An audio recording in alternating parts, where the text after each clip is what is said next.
भद्रक जिलापाल नियम को खोलाखोली उल्लंघन कले पुलिस बाबू। सरकारी नियम को खोलाखोली उल्लंघन कले सरकारी पुलिस बाबू। हाँ दर्शक बंधु, आमे देखाउछु एक सरकारी पुलिस बाबू नियम को। सरकारी चाकरी रे थाई मध्य मानिलेनी सरकारी नियम।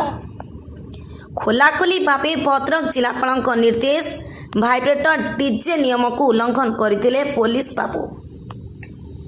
सूचना मुताबक चलित मास 14 तारिख दिन भद्रक जिलापाल चिठी नंबर 4602 रे एक विज्ञप्ति प्रकाश पाइथिला।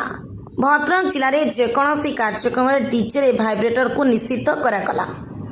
ता सहित यह उपर नजर रखिया स्थानीय तहसीलदार, थाना अधिकारी और मोटरयान निरीक्षकों को दायित्व दि जाइथिला। चांदबाली ब्लॉक घंटेश्वर गोपीनाथपुर एक विवाह कार्य उच्च स्वर भाइब्रेटर सह डीजे बजाई बर प्रोसेसन रे जाउथिला, जार वीडियो एपे सोशल मीडिया रे भाइराल होउछि।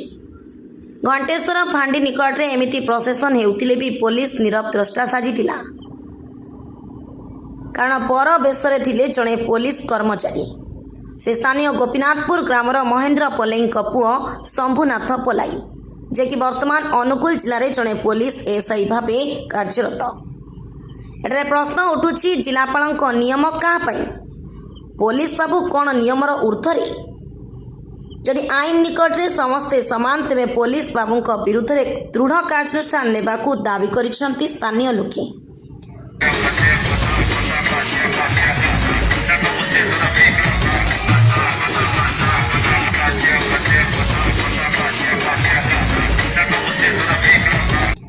भद्रक जिलूर शुभ्रजित पाल का रिपोर्ट, ओडिशा 24 खबर।